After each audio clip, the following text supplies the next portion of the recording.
पूछताछ में आतंकी मोहम्मद अशरफ ने कई राज उगले हैं। उसने बताया है कि वो लगातार दिल्ली को दहलाने की साजिश में लगा था और इसीलिए वो लगातार दिल्ली के अलग अलग इलाकों की रेकी किया करता था। आपको बताते हैं कि जब उससे पूछताछ हुई तो किस तरीके से लगातार उसने एक के बाद एक कई राज उगले।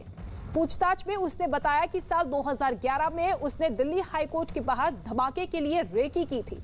इसके अलावा उसने ये भी बताया कि साल 2011 में ही उसने आईटीओ पर दिल्ली पुलिस मुख्यालय की रेकी की थी। आतंकी मोहम्मद अशरफ के मुताबिक साल 2011 में आईएसबीटी और उसके आसपास के इलाके की भी उसने रेकी की थी और उसने रेकी की जानकारी पाकिस्तान में हैंडलर को भेजने की बात भी मानी। तो अलग अलग जगहों की रेकी की और इन तमाम इलाकों की जानकारी उसने पाकिस्तान में मौजूद अपने हैंडलर तक पहुंचाई और उसी के बाद ये बड़ी साजिश रची जाती थी कि किस तरीके से वहां पर धमाका करना है और धमाका ऐसा हो जिसमें ज्यादा से ज्यादा नुकसान हो। मौलाना बनकर अशरफ नाम का ये आतंकी छिपा हुआ था, पाकिस्तान में ट्रेनिंग लेकर भारत में दाखिल हुआ था। मौलाना बनकर किस तरीके से लोगों के बीच में विश्वास पैदा करने की कोशिश करता था, झाड़ फूंक से बीमारी ठीक करने का ये दावा करता था।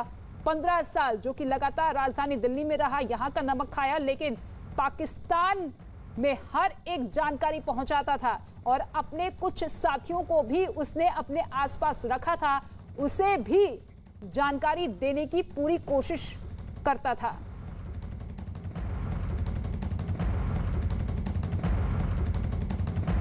और इसके साथ ही साल 2011 में दिल्ली हाई कोर्ट के गेट के बाहर आतंकवादियों ने धमाका किया था जिसमें 11 लोगों की जान चली गई थी।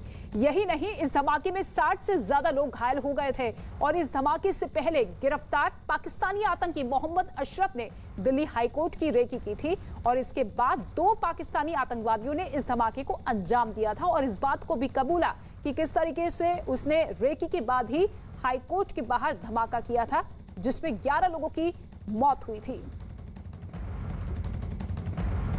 तो 2011 में जो दिल्ली हाई कोर्ट के बाहर धमाका हुआ था उसमें इसकी अहम भूमिका रही थी। पहले इस पूरे के पूरे इलाके की रेकी की गई थी कि किस तरीके से बम प्लांट करना है, किस तरीके से हमला करना है, कौन सा समय होना चाहिए। और जब ये तमाम तरह की जानकारी जुटा ली गई तो फिर वो वक्त मुकर्रर किया गया। अपने साथियों से बातचीत करने के बाद पाकिस्तान में जो हैंडलर मौजूद है उसके साथ जानकारी साझा की गई और फिर दिल्ली हाई कोर्ट के बाहर ये ब्लास्ट किया गया जिसमें 11 लोगों की मौत हुई और ऐसे ही कई आतंकी गतिविधियों को वो अंजाम दे चुका है, चाहे वो जम्मू कश्मीर की बात हो या फिर और कोई राज्य की बात हो। और इस बार दिल्ली में त्योहारी सीजन के मौके पर एक बार फिर से दिल्ली को दहलाने की साजिश थी इस आतंकी की।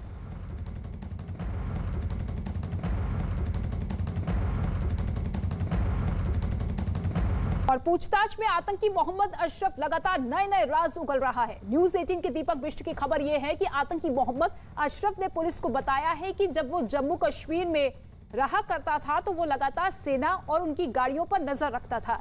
इसके अलावा उसने बताया कि वो लगातार पाकिस्तान में अपने परिवार के संपर्क में रहता था और हर 6 महीने में अपना नंबर बदल लेता था जिससे एजेंसियों की नजर में ना आ सके। अपने हैंडलर से संपर्क में आने के लिए ये मैसेज व्हाट्सएप पर बहुत ही मैसेज के जरिए जुड़ता था और बहुत कम जुड़ता था। उसे लगातार आईएसआई और पाकिस्तान में बैठे लोग फोटो के जरिए लोकेशन और अगला टारगेट बताते थे। सबसे महत्वपूर्ण बात तो ये है कि बात करने वाले शख्स को अच्छी तरह से वो जानता था और जिसे हथियार या दूसरी चीजों की डिलीवरी करनी होती थी उन्हें वो भी जानता था। अशरफ सिर्फ बीच की कड़ी के तौर पर काम करता था।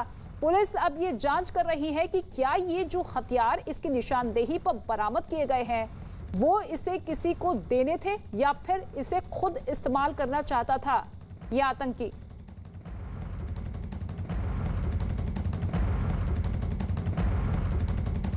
और आपको बता दें कि अदालत में ले जाते समय अशरफ नाम के इस संदिग्ध आतंकी का चेहरा ढका रहा। मीडिया के लोग चीख चीख कर उससे सवाल भी पूछते रहे लेकिन किसी सवाल का जवाब ये नहीं दे पाया।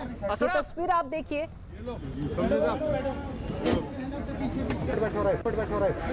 बताओ अशरफ, नवरात्रि पे क्या करने वाले थे? बैठ बेटा, एक परली साइड आप परली साइड अशरफ,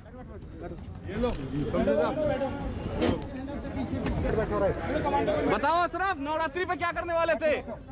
बैठ बेटा, एक परली साइड आप परली साइड अशरफ।